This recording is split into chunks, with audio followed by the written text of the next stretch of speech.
The psychiatric treatment I decided to do further research on was exposure therapy. The American Psychological Association states, "In this form of therapy, psychologists create a safe environment in which to expose individuals to the things they fear and avoid.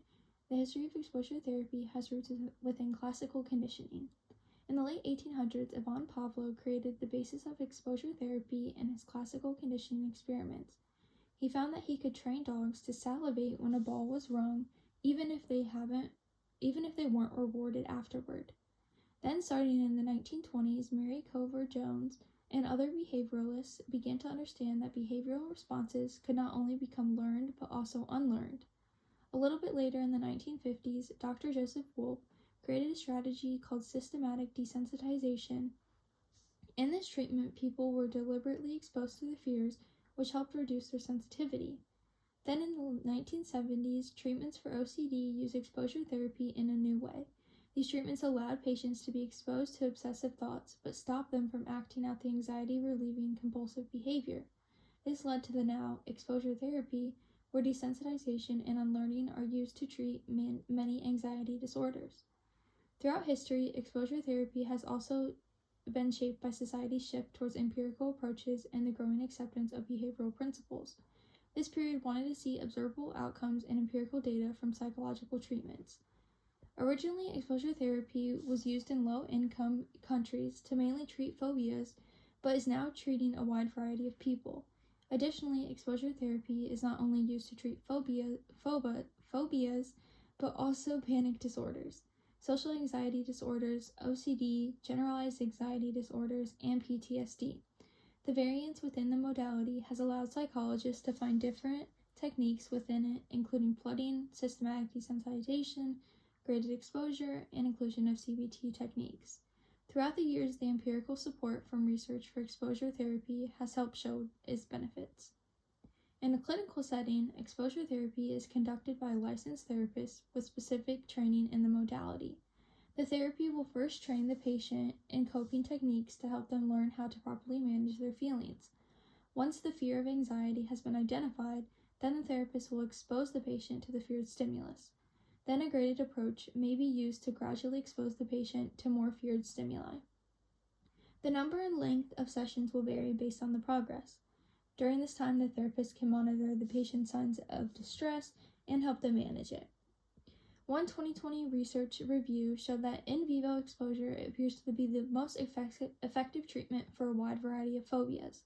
Some studies reported that 80 to 90% of participants responded positively to the treatment.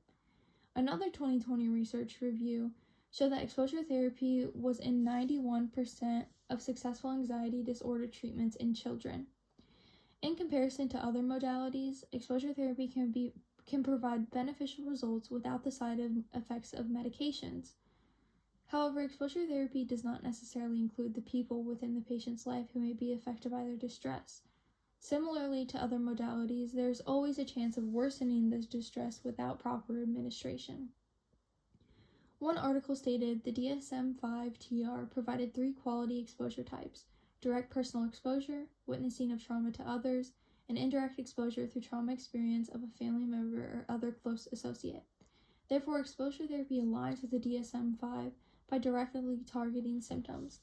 Exposure therapy allows patients to overcome their fears while coping with mental health issues.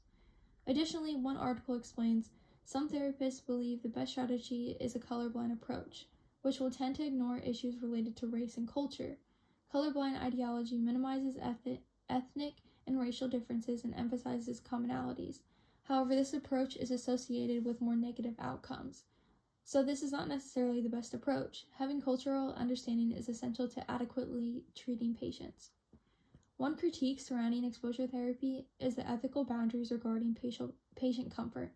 Although exposure therapy is safe, it may place patients at more risk compared to traditional talk therapies.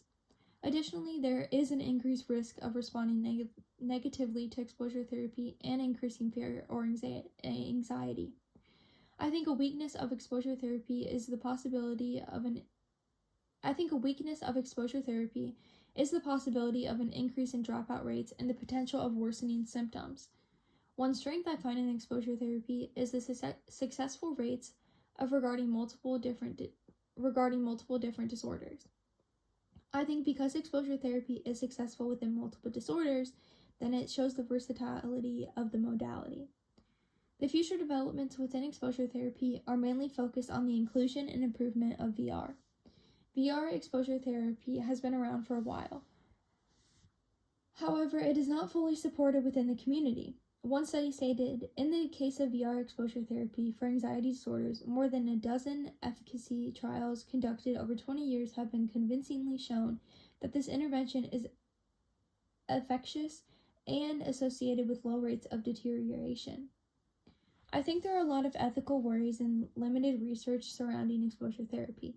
The studies have been conducted to show that exposure therapy is beneficial and reliable. However, the risk of backtracking and making the fear of anxiety worse makes me hesitate. Future research may be able to refine the ethical concerns or any other limitations. Thank you.